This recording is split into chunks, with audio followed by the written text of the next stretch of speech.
I caught my wife cheating on me with her boss in our family car, and now she's filing for divorce and trying to take the house, the car, and everything we built together. I knew something was off that night.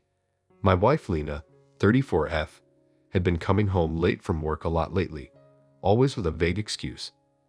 Extra projects, last-minute meetings, work dinners, things she'd barely mentioned before. But I didn't press her on it. She was dedicated to her job, and I wanted to believe that was all there was. Then one night, she told me she was running out for a quick meeting and would be back in an hour. But an hour turned into 2, then 3, and still no word from her.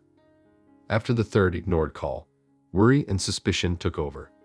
I got in my car and drove toward her office, the pit in my stomach growing with each passing block. I told myself that I was just overthinking it, that she was probably just caught up at work. But as I pulled into the parking lot near her office, I saw our family car parked in a dark corner, out of the way, and my heart dropped. I parked and got out, taking slow steps toward the car, afraid of what I might find but needing to know. As I got closer, I could see 2 figures in the car, Lena and her boss. I stopped in my tracks, feeling like someone had punched me in the chest. They didn't see me, lost in each other, too wrapped up to notice anything outside the car. My vision blurred with anger and betrayal as I stood there, realizing the truth. I don't know how long I stood there, watching them, stunned into silence. Finally, I turned and left, driving home in a haze. By the time she got home, I was sitting on the couch, still in shock, but determined to confront her. She walked in, startled to see me waiting. "Oh, hey. I didn't expect you to be up." I could barely keep my voice steady. "Where were you, Lena?" She froze, then laughed nervously. "I told you I had a late meeting. I tried to call." "No, you didn't." I cut her off. "I know exactly where you were, Lena. I saw you in our car, with him." Her face went pale, and for a second, she didn't say a word. Then she scoffed, trying to brush it off. "Oh, so you followed me now? Are you spying on me, Kyle? Don't turn this around on me," I shouted, the hurt and betrayal finally breaking through. "You lied to me. You've been lying to me for who knows how long, and now you're trying to make it seem like it's my fault." She crossed her arms, her expression cold. "I don't have to explain myself to you, Kyle. Maybe if you paid a little more attention to our marriage, I wouldn't have had to look elsewhere." I couldn't believe what I was hearing. She wasn't just cheating on me, she was blaming me for it. "So that's it? That's your excuse?" I wasn't paying attention. She shrugged, still defiant. "Maybe if you had, we wouldn't be here." I couldn't find the words. I just stood there, feeling my whole world collapse around me. But as if the betrayal wasn't enough, she went on. "I want a divorce," she said coolly, as if it were nothing. "I've already spoken to a lawyer. I'm filing for everything. The house, the car, everything we built together." Her words hit me like another blow. "You're taking everything. You're the one who cheated, Lena. You broke our marriage, and now you're trying to take it all." She smirked, her tone icy. "It's called moving on, Kyle. I don't owe you anything. If you want to fight, go ahead. But you know I'll win." She turned and walked away, leaving me standing there in the ruins of our life together, stunned at how easily she'd thrown it all away, and how ruthless she'd become in the process. The next morning, I woke up feeling like I'd been run over. Lena had left for work early, not a word or a glance in my direction. As I tried to piece together what had happened, the reality set in. My wife had cheated, she was filing for divorce, and she wanted everything we'd built together. The house, the car, and more than likely, the money we'd both worked years to save. And she was going to come at me hard. Later that day, I called a lawyer. My attorney, Dan Stevens, 45M, listened quietly as I recounted everything. Lena's infidelity, her threats to take everything, and her complete lack of remorse. He nodded as I spoke, his expression serious. "Kyle, from what you're describing, this isn't just a standard divorce case. If she's willing to go this far, we need to be smart. I'll do everything I can to make sure you don't get steamrolled here." "Thank you," I managed, feeling a wave of relief. "She's completely changed, Dan. I can't believe this is the same woman I married." He nodded. "Unfortunately, high-stakes divorces bring out the worst in people. I've seen it more times than I can count. He paused. We'll start by gathering evidence, proof of her infidelity, if you have it, and anything else that might help. Courts generally don't look favorably on spouses who've cheated and then try to walk away with everything. Dan and I set a plan in motion. I spent the next few days gathering every bit of documentation I could find, texts between us, financial records, and even a few snapshots I'd taken that night when I found her with her boss. I'd hoped I'd never have to use them, but now they felt like my only defense. Then, just when I thought I was prepared, Lena escalated things. She filed an emergency petition to have me removed from the house, claiming she didn't feel safe with me around. It was absurd. Lena and I had never had a single physical fight, not even a major argument until now. But she was playing her cards carefully, trying to paint me as a danger to force me out.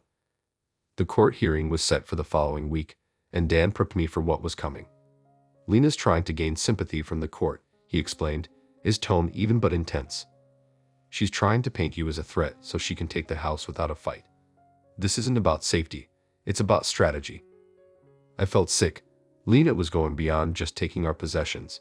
She was trying to destroy my reputation, to twist the narrative in her favor. And with her confident, manipulative approach, I knew it might just work. When the hearing day arrived, I was tense but determined. As we sat in the courtroom, Lena's lawyer portrayed me as someone untrustworthy, unreliable, even volatile. Lena played the part well, wiping at non-existent tears as her lawyer painted her as the victim in our marriage. I watched her, feeling a mix of anger and disbelief. How could she be this heartless? This deceptive? Then it was my turn. Dan presented the evidence we'd gathered, emphasizing Lena's infidelity and her swift move to file for divorce and take everything. My client caught his wife with her boss in their own family car. Dan argued, his voice steady but firm. Since then, she has manipulated the situation to gain a financial advantage, despite being the one who violated their marital trust. The judge studied the evidence, his expression hard to read. Lena's lawyer tried to object, downplaying her infidelity, calling it irrelevant to the case. But Dan held his ground. Your Honor, this isn't just about divorce. It's about intention. Mrs. Thompson violated her marital vows and then immediately sought to destroy my client's reputation and financial stability. To my relief, the judge saw through Lena's facade. He denied her request for an emergency order to force me out of the house, ruling that without evidence of any threat, I had every right to stay. As the ruling was announced, I saw Lena's face twist in anger. It was the first crack in her calm, controlled mask, and I felt a small sense of vindication. She hadn't won. As we left the courtroom, Dan clapped me on the shoulder. It's not over, but you did well. She can't force you out without a fight, and that's a big win. I nodded, feeling a glimmer of hope for the first time since this all began. But I knew Lena wouldn't back down easily. She'd lost this round, but she'd made it clear that she was prepared to do whatever it took to win. And if I wasn't careful, she might just succeed. After the court hearing, I thought Lena might ease up. But instead, she became more relentless. Over the next few days, my phone buzzed nonstop with messages and emails from her lawyer. Lena had added new demands to the divorce settlement. She wanted full ownership of the house, our shared car, and even a portion of my retirement savings. She was trying to bleed me dry, and it was clear she wasn't above manipulating every angle to get what she wanted. One night, as I was going through the latest set of demands with Dan, he sighed and looked over at me, shaking his head. She's trying to bury you in legal fees and demands, hoping you'll get tired and just give up. But we're not backing down. We're going to keep pushing back, and if she wants to play dirty, we'll respond with the truth. True to his word, Dan began filing motions to counter Lena's claims, especially her request for full ownership of the house and the car. He argued that considering her infidelity and her immediate attempt to take everything from me, it was unreasonable for her to walk away with the lion's share of our assets. He also emphasized her high-paying job and her boss's involvement in the case, making a strong argument that she wasn't in need of additional financial support. Then, things escalated. One morning, I received a letter from Lena's lawyer claiming that I'd mishandled funds from our joint account. It was an absurd accusation. I'd been meticulous with our finances. This was yet another attempt to paint me as financially irresponsible, likely to justify her demand for my retirement savings. I felt my anger rising. She was willing to drag my reputation through the mud just to gain a financial advantage. Dan met with me that afternoon, his tone more serious than usual. "Kyle, this accusation is baseless, but she's trying to build a narrative against you. She's trying to show that you're reckless and untrustworthy so she can take everything. It's a classic tactic in high-stakes divorces." I felt trapped, like every move she made was pushing me further into a corner. "So what can we do? How do I defend myself?" He leaned forward, his expression determined. "We start by countering every false accusation with evidence. Do you have bank statements or any documentation showing your financial contributions over the years? If we can prove you've been financially responsible, it'll undermine her claims." I spent hours combing through old records, digging up bank statements, transaction histories, and anything else that could help. As I gathered more evidence, I realized just how much I'd sacrificed over the years. I'd been paying for everything from mortgage payments to bills to groceries, while Lena had contributed far less than I'd thought. She'd manipulated not only our marriage but also our finances, and I had the proof to show it. A few days later, Dan filed a motion with the court including the financial records I'd found. He argued that Lena's contributions to our shared expenses had been minimal, making it unreasonable for her to claim ownership of the majority of our assets. The judge accepted our motion, and for the first time, it felt like we were gaining ground. But then, just when I thought things couldn't get worse, Lena made a new move. She claimed that I'd become emotionally unstable since the separation, painting me as erratic and volatile. It was a calculated attempt to undermine my credibility, and her lawyer included statements from a few of her friends claiming they'd witnessed my supposed instability. They alleged that I'd been unpredictable and angry in recent months, suggesting that I might even pose a danger. I felt a surge of anger as I read through their statements. They were lies, every one of them twisted to make me look like the villain. I'd never threatened her or acted irrationally. I'd done nothing but try to save our marriage and protect what was left of my life. But Lena was using her network of friends to build a case against me, and with each new accusation, I felt my control slipping away. Dan was calm but firm when I showed him the latest claims. "This is classic character assassination, Kyle. She's trying to paint you as the bad guy so that she can take everything without guilt. But we can counter this too. Do you have friends or colleagues who can testify to your character? Any documentation showing you've been level-headed throughout this?" I thought of a few close friends who'd seen me during the worst of it, friends who knew the truth about what was happening. With their support and statements, we built a counter-narrative, showing that Lena's claims were not only false but also part of a calculated attempt to destroy my reputation. The weeks dragged on, each new motion or accusation feeling like a blow to my sanity. Lena's tactics grew more ruthless, and I felt like I was fighting a losing battle. Every day, I received new demands, new threats, each one designed to push me closer to giving in. Then, at our next hearing, Dan presented our counter-evidence. He methodically broke down Lena's claims, using witness statements and financial records to show that her accusations were false and manipulative. He argued that Lena's friends were biased, pointing out the inconsistencies in their statements. "The evidence shows that Mr. Thompson has been financially responsible, emotionally stable, and cooperative throughout this process," Dan stated, his voice calm but unwavering. Meanwhile, Mrs. Thompson has taken every opportunity to manipulate the facts and slander her husband's character. The judge looked over the evidence carefully, and I could see her expression shift as Dan laid out the truth. Lena sat across the courtroom, her face impassive, but I saw a flicker of frustration in her eyes. She hadn't expected me to fight back this hard. Finally, the judge spoke, her tone firm. "Given the evidence presented, it's clear that Mr. Thompson has been cooperative and responsible. The court finds Mrs. Thompson's claims of emotional instability unsubstantiated. Furthermore, it is evident that Mrs. Thompson's financial contributions were limited, making her claim to full ownership of the marital assets unreasonable." Relief washed over me. Lena's attempt to paint me as unstable had failed, and the judge had seen through her web of lies. But I knew this wasn't the end. Lena wouldn't stop here. She was relentless, determined to take as much as she could, even if it meant dragging both of us down. As we left the courtroom, Dan looked at me, a small smile on his face. "We made progress today, Kyle. She's losing ground, and she knows it. But stay sharp. This is far from over. I nodded, grateful but cautious. Lena had underestimated me once, but I wouldn't let her do it again. She tried to take everything, my home, my reputation, my stability, and failed. But I knew better than to relax. I was prepared for whatever came next, ready to defend myself against the woman I'd once trusted with my life. After that hearing, I thought Lena might finally back off. But instead, she doubled down. Within days, I received notice that she was now demanding alimony on top of everything else. She claimed that our separation had put her at a financial disadvantage, despite the fact that she made more than enough at her job to support herself. The absurdity of it all was almost laughable. She'd betrayed me, tried to take everything we owned, and now she wanted me to fund her new life. Dan and I met that afternoon to go over her latest demands. He looked through the paperwork, shaking his head. This is a reach, Kyle. She has no grounds for alimony.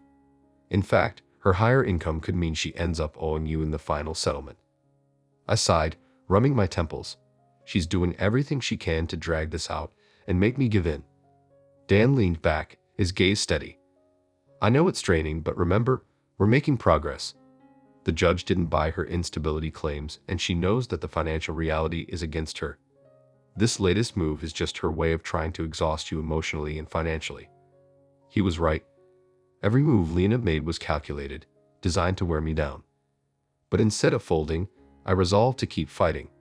We filed a motion to counter her alimony request, pointing out her stable income and emphasizing that her infidelity and her deliberate manipulation of our finances were the reasons we were here. Around this time, I started hearing from mutual friends.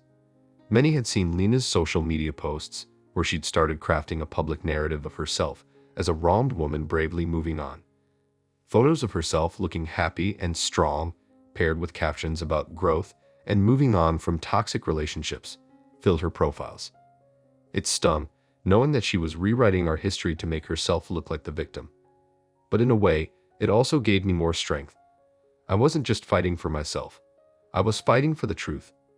One evening, I was out with a close friend, Ben, who had known us both for years. Over a beer, he shook his head, clearly frustrated. Man, I can't believe how far she's taking this. I thought I knew her, but it's like she's become someone else. I took a deep breath, nodding.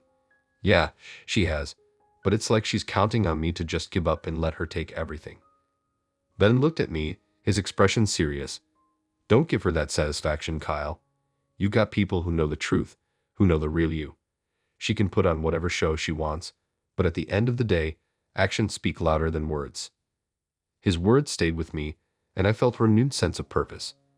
I was done letting Lena dictate the terms of my life, of our separation. I wasn't going to let her wear me down. The following week, I received a call from Dan. Kyle, we have a new court date coming up, and it looks like Lena's lawyer is changing tactics. I think they're going to try to settle, but on her terms. This was surprising, but I was skeptical. A settlement sounded too good to be true, given how hard she'd been pushing. What's the catch? Dan paused, clearly choosing his words carefully. She's willing to settle on the house and assets, but she wants the car and a substantial portion of your retirement fund. If we agree, it could mean an end to the court battles and legal fees.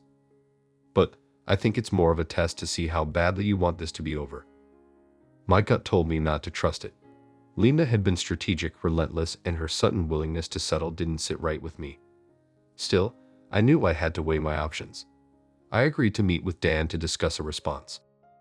That night, I received an unexpected email from Lena herself. It was short, just a few lines, but it hit me hard. Kyle, I think we both know this has gone on long enough. If you're willing to agree to the terms I've put forward, we can finally close this chapter and move on. You'll get some peace, and I'll get what I deserve. Think about it. Reading her words, I realized this was her last-ditch attempt to intimidate me. She didn't want peace. She wanted control, and she thought I was desperate enough to fold. But I was done playing by her rules. The next day, Dan and I reviewed her proposal again. Look, Kyle, he said, it's tempting to settle, but there's no guarantee she'll actually stop after this. The car, the retirement fund, she's still trying to walk away with far more than she's entitled to. I nodded. Then let's fight it. She doesn't get to take everything and just walk away. The following week, we went back to court, this time to argue against her final demands. Lena was there, calm and composed, as her lawyer tried to paint the narrative of her as a financially compromised spouse in need of support. Dan countered with the evidence we gathered over the past few months. Her stable income, her affair, her attempts to manipulate our finances. He argued that not only was she financially secure, but that her actions throughout the marriage had been calculated to benefit her at my expense. As Dan presented the case, I could see Lena's facade start to crack. Her lawyer struggled to refute our points, and when the judge asked pointed questions about her affair and her financial independence, her calm expression faltered. The judge finally turned to address both of us. I find it hard to justify awarding substantial assets or alimony to Mrs. Thompson in this case. Given the evidence of infidelity, the stable financial status of both parties, and the obvious attempts to gain undue advantage in this divorce, I see no reason to favor Mrs. Thompson's demands. A wave of relief washed over me as I heard the judge's ruling.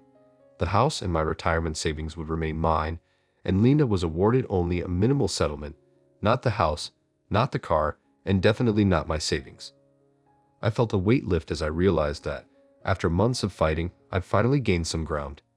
Lena would have to walk away with far less than she demanded, far less than she'd expected. As we left the courtroom, Lena caught up to me, her expression bitter. "Enjoy your little victory, Kyle. Don't think for a second that this means you've won." I looked her straight in the eye, feeling an unfamiliar strength. "It's not about winning, Lena. It's about finally being free from you."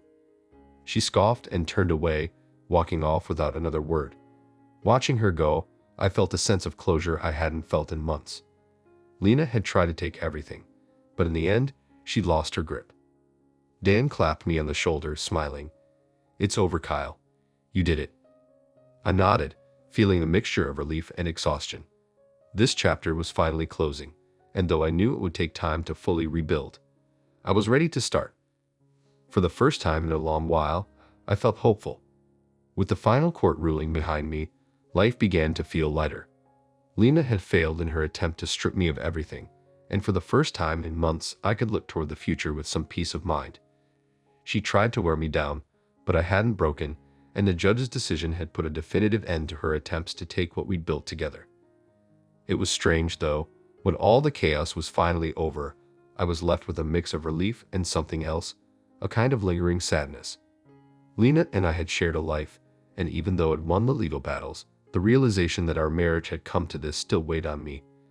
But as the days turned into weeks, that sadness began to feel more like acceptance. I'd fought for my freedom, and now I had it. My friends noticed the change almost immediately. Ben, who had been by my side throughout the whole ordeal, invited me out for drinks one night to celebrate the end of the divorce. As we sat at the bar, he raised a glass, grinning. "Here's to you, Kyle.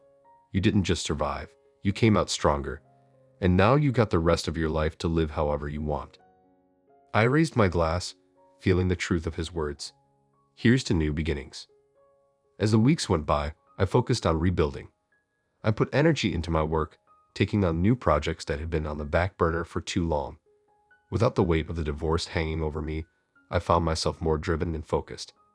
I renovated parts of the house, making the space my own, stripping away the reminders of the life I'd shared with Lena. With each change I made, it felt like I was reclaiming pieces of myself that I'd lost during our marriage. One weekend, I went on a long drive in the car Lena had tried so hard to take from me. I headed out to the mountains, winding through the roads, feeling the freedom and the open air wash over me.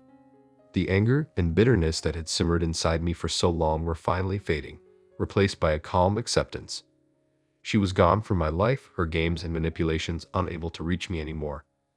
Out there, surrounded by nothing but the wide open landscape, I felt like I was starting over. My family, too, noticed the change.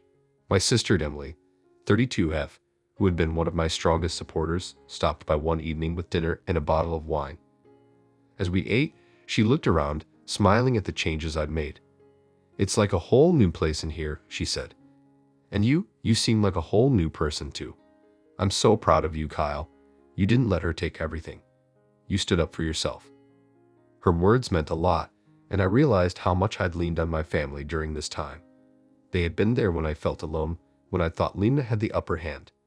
Without their support, I might not have made it through with my sanity intact. I thanked her, feeling a wave of gratitude. Months later, I heard through mutual friends that Lena was struggling. Apparently, her relationship with her boss had fizzled out after all the drama. She was living on her own now, still trying to recast herself as the victim, but fewer and fewer people were buying it. I felt a sense of vindication, but I didn't linger on it. She'd had chosen her path, and I was finally free from her. Life continued to improve. I started seeing someone new, someone kind and genuine who knew nothing about my past with Lena and who appreciated me for who I was, not for what I could provide. It was refreshing, a reminder that not every relationship was a battle for control. One evening, as we sat together, watching the sunset, she looked over at me and smiled. "You seem peaceful. Like you're finally where you're meant to be." I looked out at the horizon, feeling the truth of her words. I think I am. For the first time in a long time, I really am. As I drove home that night, I thought about everything that had led me to this point. The betrayal, the fights, the courtroom battles. Lena had tried to take everything, to erase the life we'd built together and rebuild it for herself. But in the end, she'd only given me a reason to become stronger, to find myself again. I pulled into my driveway, looking at the house that was fully mine now, the life that was fully my own.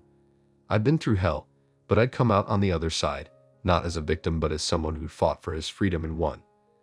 Standing there, I knew I was finally ready to close the door on that chapter of my life. Lena and the turmoil she'd brought were behind me. I was free to build a life that was honest, strong, and wholly my own, and for the first time, I knew exactly who I was, and I was exactly where I was meant to be.